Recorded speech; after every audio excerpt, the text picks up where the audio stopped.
오늘은 부활주일을 일주일 지낸 다음에 맞는 복된 주일입니다.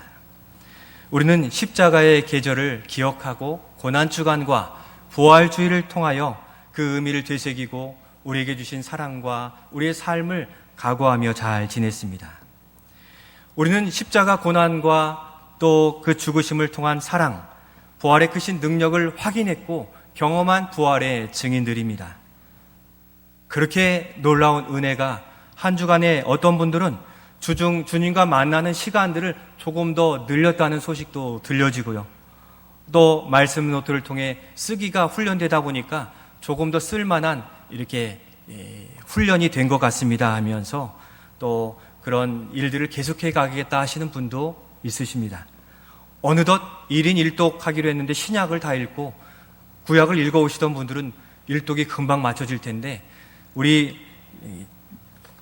성경 천독 대행진 조만간 다 맞춰지게 될 텐데 나중에 그 1번부터 한번 이름을 쫙 기록해 두고 우리가 이와 같은 주님과 동행하는 삶을 한번 돌아보는 시간도 또 50주년을 전후로 해서 한번 가져보려고 합니다. 또 어떤 분들은 어려운 이웃을 보여주셔서 그를 물질로 돕겠습니다 하시고 실천하신 분들도 있었습니다. 그렇다면 부활주일 이후 여러분들의 삶에 어떠한 변화를 가지고 계십니까? 우리는 절기를 지낼 때 감사함으로 지냅니다. 그런데 그것을 한 날로서만 지내는 것이 아니라 그 부활주일, 고난주간을 통하여 우리의 삶의 인격과 삶을 돌아보면서 주님이 보이신 그대로 살아가기를 결단하는 그것이 바로 참된 절기를 지내는 모습입니다. 바로 그 절기를 기점으로 새로운 변화를 추구하고 애씀의 모습이 나타날 때에야 세상 사람들이 바라보고 이렇게 변화된 크리스찬들의 박수를 보낼 수 있게 되는 것입니다. 만약 그 변화 없이 동일하다면 그야말로 그 절기를 한 날로서 지내게 된 것이라 할 수 있겠습니다. 오늘 말씀 다시 살아난 자같이 살라 하심이 말씀의 핵심입니다. 십자가 고난에 동참하고 부활의 능력을 경험하여 감사한 그 백성들의 삶에 변화가 있기를 바라는 그 말씀의 메시지, 다시 살아난 자같이 변화된 삶을 추구하라는 게 오늘 말씀의 핵심인 것입니다. 이 시간 다시 살아난 자처럼 살라 하시는 말씀 앞에 우리 자신의 부활을 경험하고 십자가 고난에 동참한 우리 자신의 어떠한 변화를 주님이 요청하시고 어떻게 변화를 각오해야 될지 한 번 더 생각하시며 기도하는 시간이 되고자 합니다. 다시 살아난 자같이 살라는 말씀은 바로 이것입니다. 첫 번째 한번 같이 읽겠습니다. 시작. 더욱 순결하라, 더욱 깨끗하라 하시는 말씀입니다. 우리가 십자가와 부활을 대할 때 오래된 이 마음 가운데에는 구경꾼처럼 그것을 바라만 볼 때가 있습니다. 우리가 믿음으로 구원을 얻었다고 하니까 사실 우리가 행할 바가 없이 주님이 십자가에 달리신 그 공로를 믿기만 하면 되니까 우리는 바라보는 입장에 설 때가 너무 많이 있었던 것입니다. 그러나 십자가와 부활은 우리 자신이 거기에 동참하였고 부활의 증인된 삶을 살겠다고 각오하는 바로 우리의 믿음과 신앙의 고백이 십자가 고난에 동참하고 부활 신앙을 믿는 그 절기로 지키는 것입니다. 오늘 본문 11절 말씀을 우리 같이 한번 읽겠습니다. 이와 같이 너희도 너희 자신을 죄에 대하여는 죽은 자요 그리스도 예수 안에서 하나님께 대하여는 살아있는 자로 여길지어다. 아멘. 11절 말씀이죠. 이와 같이 예수님만이 아니라 바로 십자가에 달려 죽으신 것이 바로 너희도 우리도 죄에 대하여는 죽은 자다라고 분명히 말씀해 주시고 또 예수 안에 있는 자로 하나님에 대하여는 산 자다라고 말씀하고 있습니다. 로마서 6장 4절에서는 더 자세히 말씀해 주시는데 4절 말씀도 한번 같이 읽겠습니다.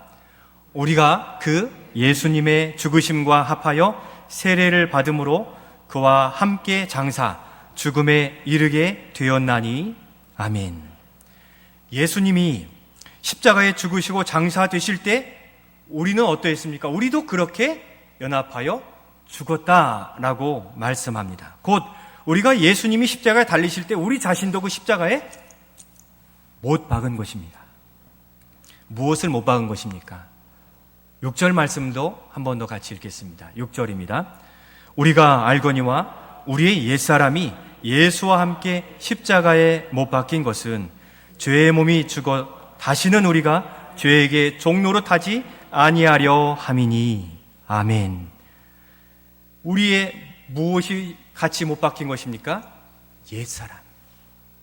바로 옛사람이 예수님과 함께 십자가에 못 박힌 것을 고백하는 것이 우리의 참된 고백입니다. 옛사람이란 예수님을 만나기 전에 있었던 사람, 그 변화되지 않은 성품, 욕심과 이기심과 시기와 질투와 나를 위하여만 살겠다는 옛사람의 모습을 말하는데, 바로 욕심에 끌려다녔던 우리 자신과 또 우리의 마음을 의미하는 것입니다. 바로 우리는 이 다시 살아난 자와 같이 살라 하심에 기억해야 될 그것은 우리도 이 옛사람의 예수님과 함께 옛사람을 십자가에 못 박았다는 사실입니다. 예수님께서 그 구원의 길을 여심으로 우리 자신을 보라보니까 우리 안에 너무도 추하고 더러운 욕심과 죄악이 가득한 겁니다. 그것을 예수님이 대신 전가 받으셔서 십자가에 못 박히실 때 우리도 우리의 심령을 뜯어내어서 십자가에 못 박고 의로운 자로서 선한 양심으로 살기를 결단하는 것이 바로 십자가에 동참한다는 그런 의미입니다. 우리 자신도 죄를 다 뜯어내어 십자가에 못 박아 죽었기에 이제는 더 이상 죄에 끌려다니는 자가 아니라 우리 장로님이 기도하신 것처럼 자유한 하나님의 백성으로 의로운 자로서의 삶을 살겠다라고 우리의 결단이 있게 되는 것입니다. 그러므로 예수님과 함께 다시 살아난 자같이 산다는 것은 더욱 순결한 백성이요, 더욱 깨끗한 삶을 살겠다 하는 것이 우리의 고백이 되어야 된다는 것입니다. 그래서 본문 12, 13절 초반절에 말씀하고 있는데 같이 한번 읽겠습니다. 그러므로 너희는 죄가 너희 죽을 몸을 지배하지 못하게 하여 몸의 사욕에 순종하지 말고 또한 너희 지체를 불의의 무기로 죄에게 내주지 말고. 아멘. 악은 모양이라도 버리라 하심도 그러한 것입니다. 이미 예수님으로 인하여 세례받고 깨끗해진 자가 다시금 그 죄의 구렁텅이에 들어가서 그 욕심을 따라 살려고 한다면 옳지 않다는 것입니다. 우리가 다시 살아난 자가 되었다면 이제는 무엇을 추구해야 됩니까? 더욱 순결하라, 더욱 깨끗한 삶을 주장해 가야 되는 것입니다. 하나님과 우리 사이를 가로막은 것이 있다고 했는데 무슨 담입니까? 죄의 담이 하나님과 우리 사이를 가로막았는데 죄와 죄악입니다. 예수 그리스도를 통해서 그 죄의 담을 다 허시고 이제는 하나님과 우리가 손을 잡고 화평한 주의 백성이 되었다면 우리는 다시 흑암, 이 어두움의 생활을 청산하고 순결한 백성으로 순결한 삶, 순결한 의지를 가지고 그리스도를 쫓아가는 삶을 살아가야 되는 것입니다. 다시 예전의 것이 생각나서 붙잡는다면 우리는 다시금 순결을 버리고 그리스도를 떠나 살 수밖에 없게 되는데 더 이상 죄의 종로로 타지 아니할 능력은 바로 십자가에 못 박는 것입니다. 날마다 십자가에 죽노라 한 사도 바울의 고백처럼 우리는 우리의 순결한 백성 되기 위해 날마다 십자가 아래 우리 자신의 죄악을 못 박아야만 되는 것입니다. 이제는 더욱 순결한 믿음, 순결한 삶을 머릿속에 기억하셔서 이 세상에 바라볼 때 유혹하는 일들의 순결한 백성으로서의 삶을 추구하시고 나아가시며, 특별히 종교개혁자들은 죄를 싫어하고 미워하고 증오하기까지 하며 자신의 죄가 있다라면 성경도 눈이나 손이나 찍어 없애는 것이 낫겠다 하시는 이 말씀 앞에 순결하고 성결한 삶을 추구해 가시는 우리 모두가 되실 수 있기를 소원합니다. 또한 다시 살아난 자 같이 살라 하는 것은 두 번째로 이것입니다. 우리 같이 한번 읽겠습니다. 더욱 사랑하라, 더욱 사랑하라는 것입니다. 우리 13절 초반절 말씀을 같이 11절 말씀과 같이 읽겠습니다. 오직 너희 자신을 죽은 자 가운데서 다시 살아난 자 같이 하나님께 드리며 그리스도 예수 안에서 하나님께 대하여 있는 살아있는 자로 여길지어다. 아멘. 이제 우리는 예전에 손잡았던 죄악에서 벗어나서 하나님의 자녀가 되었고, 이제는 이 죄의 눈이 어두운 자가 아니라 생명의 자녀로 새로운 삶을 살게 되었습니다. 에베소서 2장에서는 십자가 이전에 우리는 감각 없는 자가 되어서 이 뜨거운 것, 더러운 것 구별하지 못하고 다 취하여 살아도 내가 잘 살면 됐지 하는 무감각한 존재로 살게 되어서 방탕과 더러움에 내버려진 자가 되었다고 했으나, 이제는 심령이 새롭게 되어짐으로 새 사람을 입으라라고 말씀하고 있습니다. 이전에는 죄와도 손잡고 주님과도 손잡은 이러한 이중적 생활을 했더라면, 이제는 모두 청산하고 주님과 주님만을 의지하여 살아가는 신부처럼 새 생명을 꿈꾸고 가꾸어 가며 새 인생을 시작하라고 말씀하시는 것입니다. 이렇게 다시 살아난 자의 새로운 삶에 관하여서 사도 바울은 이렇게 고백합니다. 에베소서 5장 23절의 말씀을 같이 읽겠습니다. 이는 남편이 아내의 머리됨이 그리스도께서 교회의 머리됨과 같음이니 그가 바로 몸의 구주시니라. 아멘. 남편과 아내의 관계를 통하여서 주님과 우리, 교회와 주님과의 관계를 설명해 주었습니다. 구약 이사야서 54장에서는 이는 너를 지으신 이가 내 남편이시라 라고 말씀합니다. 또 아가서에서는 주님과 우리, 교회와 우리 사이에 깊은 사랑의 관계를 말씀해 주셨습니다. 우리는 이 시대를 살아가는 성도로서 큰 자부심을 가지고 살아갈 이유가 여기에 있습니다. 허물과 죄로 죽었던 우리를 구원하셔서 주님의 자녀 삼아 주셨는데, 더 나아가서 우리를 주님의 귀한 신부로 여겨주고 계시다는 사실입니다. 우리를 살리시고 우리의 머리가 되시며 신랑이 되셔서 우리와 평생의 삶을 외롭지 않게 살아가게 하신다는 것입니다. 우리의 육신의 남편, 아내가 없다 할지라도 우리에게는 영원한 신랑 되신 예수님이 계심으로 누울 때 혼자여도 결코 외롭지 않음은 우리가 주님을 신랑으로 고백하고 있기 때문입니다. 주일학교 친구들도 가정에서 우리 부모님들과 또 여기에서 예배 드리고 있는데, 우리 엄마 아빠가 결혼한 이유가 무엇입니까? 왜 결혼하게 되었을까요? 여러분들은 왜 남자와 여자가 결혼하게 됩니까? 거기에는 사랑이 있기 때문입니다. 사랑하니까 아빠와 엄마가 결혼하고 가정을 이루게 된 것입니다.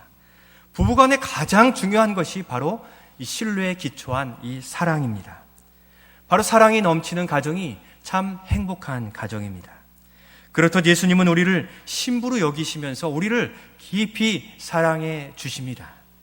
우리를 신부로 여겨주시기에 우리가 이전보다 주님을 더욱 사랑하시는 그 마음으로 사랑의 관계를 가지고 살아가야 됩니다. 사랑하면 달라지는 것이 있죠. 남자와 여자가 연애를 할 때도 사랑하면 달라지고, 또 부부가 되어도 달라지는 것은 작은 것이라도 자꾸 주고 싶은 그런 마음이 생긴다는 것입니다. 그것이 크든 작든 간에 자꾸 주고 싶은 게 사랑인데, 하나님은 우리를 사랑하셔서 가장 사랑하는 아들까지 내어주신 거잖아요. 이제는 우리가 예수 그리스도의 신부가 되었다면 그 신랑 되신 주님을 더욱 사랑해야 되는 것입니다. 사랑하는 사람이 무엇을 원하고 바라는지를 유심히 바라보았다가 그것을 내어드리고 또 몰래 예비에 준비해 드리는 그것이 큰 깊은 사랑으로 그 가정과 믿음을 더욱 굳게 세워가게 되는 것입니다. 우리가 예수님의 사랑을 덧입어 예수님의 신부로 대우받고 있으니 우리가 더욱 주님을 사랑하는 주의 신부가 될 수 있기를 소원합니다. 결혼할 때 여러분들 서약하시죠? 하셨죠? 하셨습니다. 또 앞으로 결혼할 이들도 서약합니다. 결혼할 부부는 이제 상대 배우자 외에는 결코 한눈 팔지 않겠다는 그 서약인 것입니다. 그렇듯이 우리는 주님을 믿는 그 순간, 우리 주님이 우리의 신랑 되는 그 순간, 이제는 신랑 되신 예수님 외에는 다른 것을 결코 사모하거나 추구하거나 바라지 않겠다고 서약한 사람들입니다. 세상이 좋아 보인다고 하여도, 세상이 유혹하고 미혹한다 하여도 우리는 이 세상에 대하여 신부처럼 그것을 따라가는 일이 없어야 되는데, 주님을 뒤로하는 일들을 성경은 음란이라 간음이라 여기고 있습니다.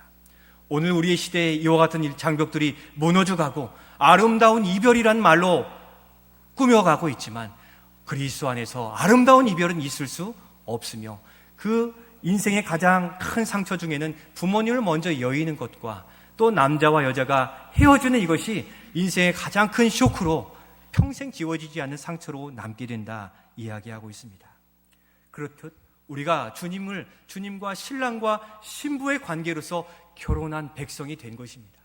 십자가 그 언약, 부활의 증인으로서 부활의 역사를 하나님이 서약해 주신 이 일들, 인정해 주신 일들을 결혼 관계에 여기시며, 더욱 우리 신랑 되시는 주님을 더욱 사랑하시며 오직 주님만 바라보고 그 서약을 지켜가시는 우리 모두가 되실 수 있기를 소원합니다.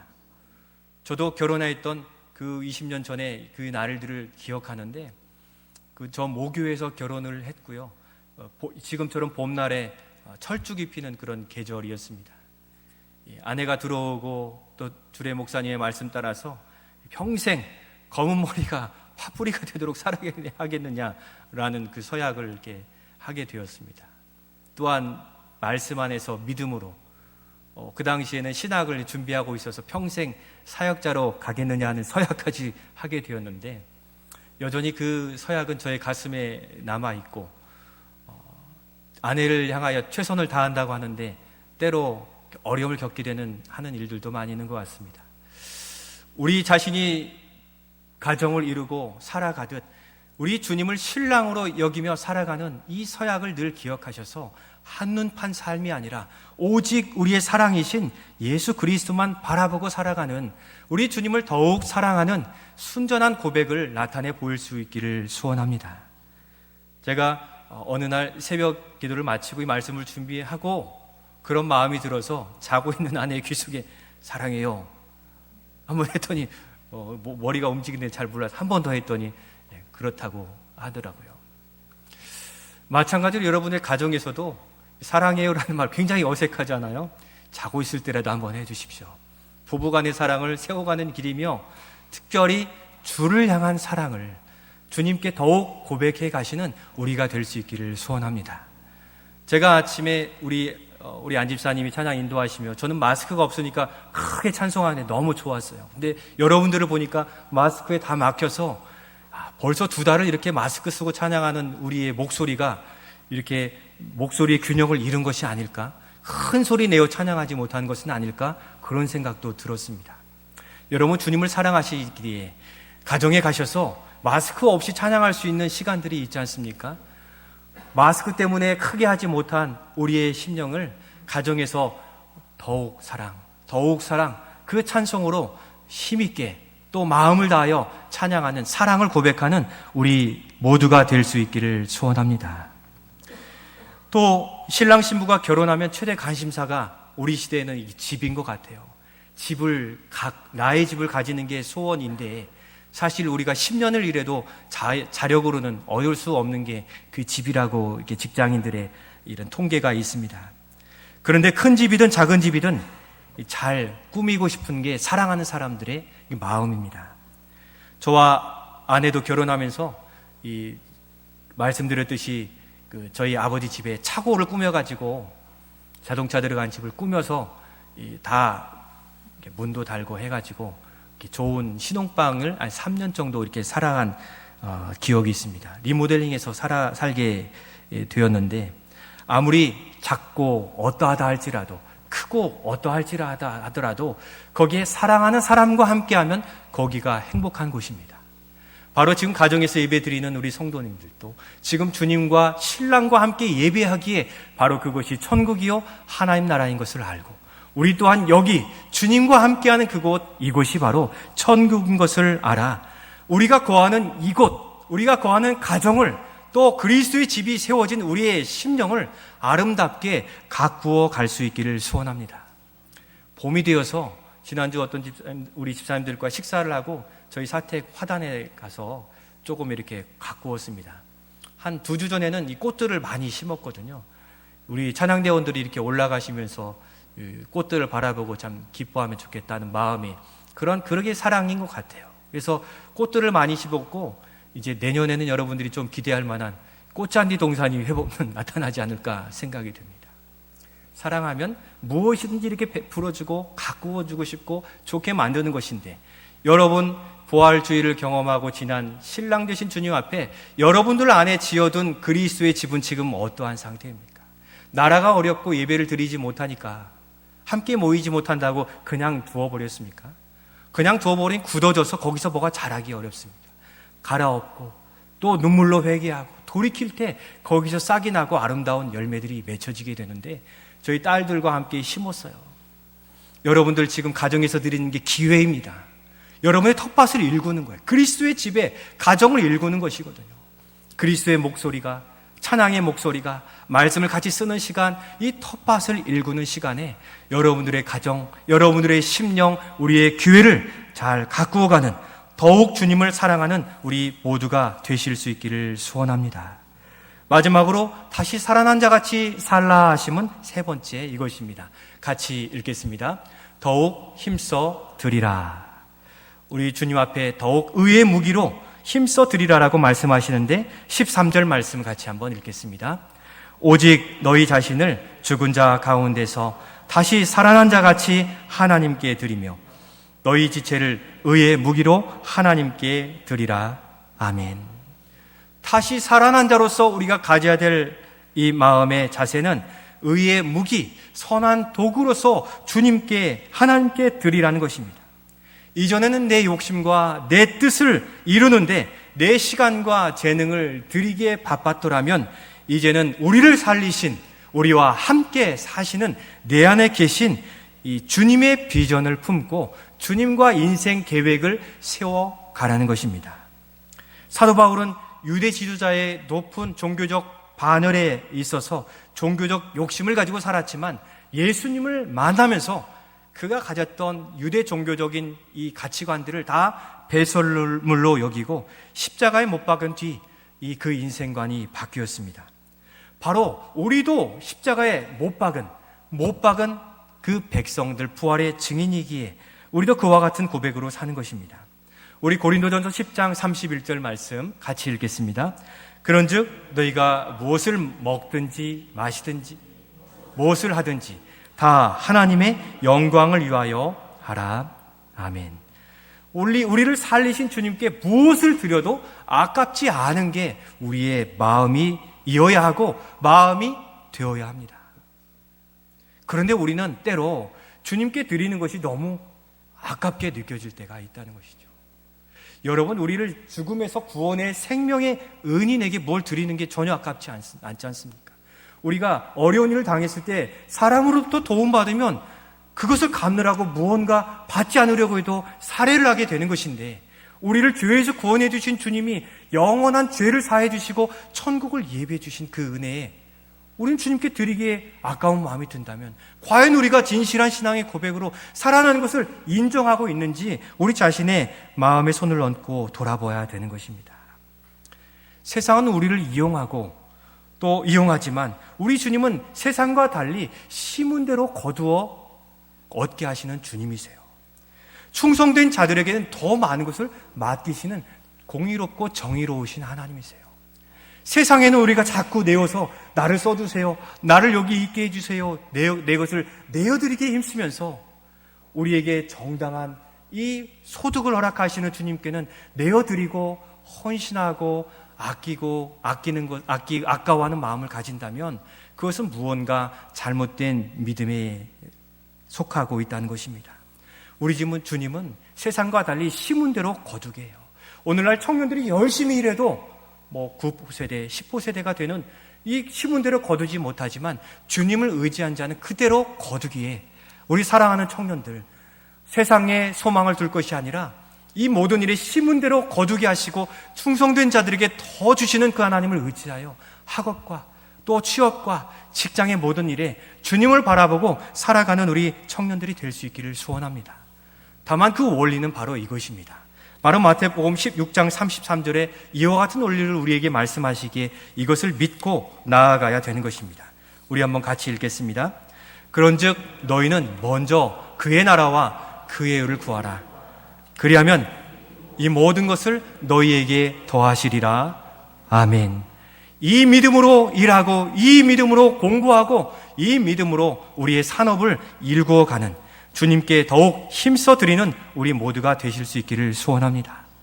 또한 너희 지체를 의의 무기로 드리라 했는데, 성도는 자신의 지체를 하나님께 드리기를 힘쓰라 말씀하십니다. 이 지체는 우리의 몸을 말씀하기도 하지만 우리의 육신의 몸을 포함하여서 우리의 이 재능과 또 우리의 육체적인 힘, 생각, 의지, 바람, 열망, 이 모든 것을 다 포함한 것이 너희 지체예요. 그래서 우리가 헌금을 주님께 드리듯 우리가 예물을 드린 것이 이 물질만 드린 것이 아니라 우리의 전인격을 드린 거거든요. 나의 재능, 나의 손과 발, 나의 시간, 모든 것을 드립니다의 그 고백, 바로 그게 우리의 지체인데 너의 지체를 하나님께 드리라라고 말씀하고 계십니다. 하나님 나라는 바로 그와 같이 주님께 의의 무기로 드리는 자들을 통하여서 세워지게 되고 그 교회의 필요를 알아 힘써 드리는 자들을 통하여 성도와 가정, 열방을 향하여 그 은혜가 베풀어져 흘러 넘치게 되는 것입니다. 바로 그 일에 우리를 선한 청지기로 부르셨다는 사실입니다. 우리 성도님들이 주중에 많이 다녀가세요. 교회의 필요가 무엇인지를 아시고 들르셔서 그렇게 행하시고, 또 어떤 분들은 교회를 살펴보면서 이번 강풍에 현수막이 찢어질 것 같아서 떨어질 것 같아서 얘기해 주고 가시는 분도 계시고, 또 교회에 관심을 참 많이 가지셔서 새벽을 깨워 기도하시기도 하시고, 여러 부분들의 이 교회를 향한 필요를 더욱 힘써 지키는 일들이 계속되는 것을 바라볼 때 하나님께서 우리 교회에 더욱 사랑을 베풀어 주시는구나 하는 것을 보게 되고 느끼게 되는 것입니다. 우리가 어릴 때에는 부모님의 사랑을 받아서 이렇게 자라는 것을 만족하고 좋아하지만 청년이 되고 장년이 되고 결혼하면 어떻습니까? 부모님의 필요가 무엇인지, 얼마나 연로하신지 힘드신지 그 필요를 알아 채워드리는데 자녀의 기쁨이 있게 된다는 것입니다. 오늘 우리는 몸된 교회를 통하여 50년 동안 살면서 교회를 통하여 흘러넘치는 은혜를 누렸습니다. 때로는 아픔도 있지만 견디어 이겨내는 방법도 훈련케 하셨습니다. 이렇게 믿음 안에서 자란 장년이 되었다면 이제는 교회의 필요가 무엇인지쯤은 훤히 알고 그 일들에 내가 위치하고 땀과 수고를 거기에 쏟아붓고 나의 물질과 시간과 건강의 모든 것들을 주를 위해 아낌없이 드릴 때 주님은 더욱 기뻐하시며 이렇게 연약한 믿음이 자랐음을 보고 기뻐하게 하실 것이라는 것입니다. 우리는 성도를 대할 때도 바로 그러한 관점에서 대해야 됩니다. 성도의 믿음이 자라는 것은 다 달라요. 어떤 성도는 오래되어서도 믿음이 연약해요.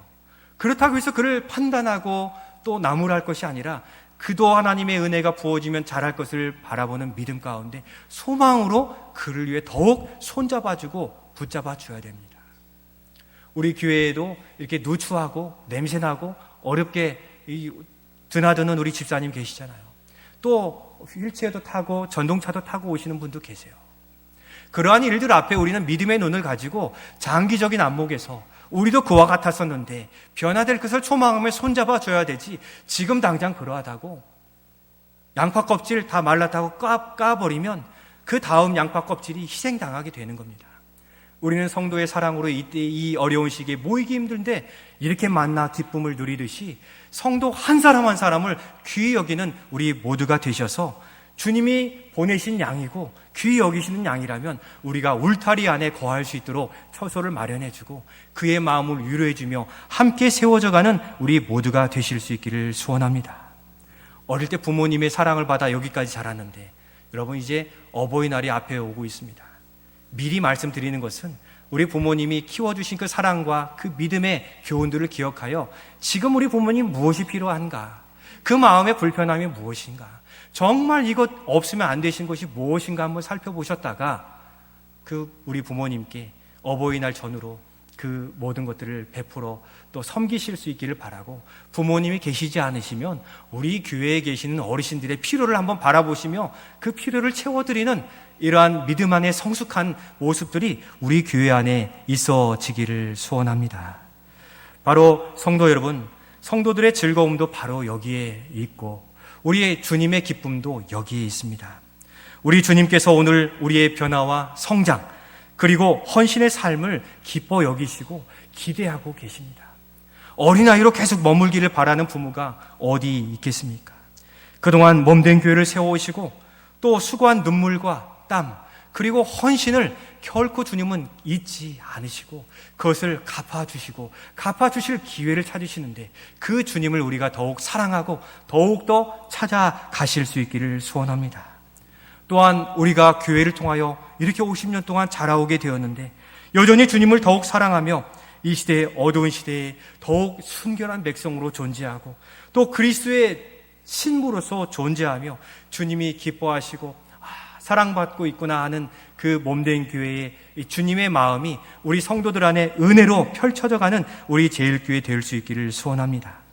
하나님 아버지의 마음을 헤아려 이제 더욱 우리 자신을 드림으로 교회의 필요가 무엇인지, 하나님의 나라를 위하여 나에게 무엇을 요청하시는지, 거룩한 나라요 또 거룩한 백성으로 거룩한 족속으로 오늘도 살아가시는 다시 살아난 자 같이 살아 그리스도라 칭함받는 우리 모든 성도들 또 우리 가정, 우리 교회 되시기를 주님의 이름으로 축원드립니다.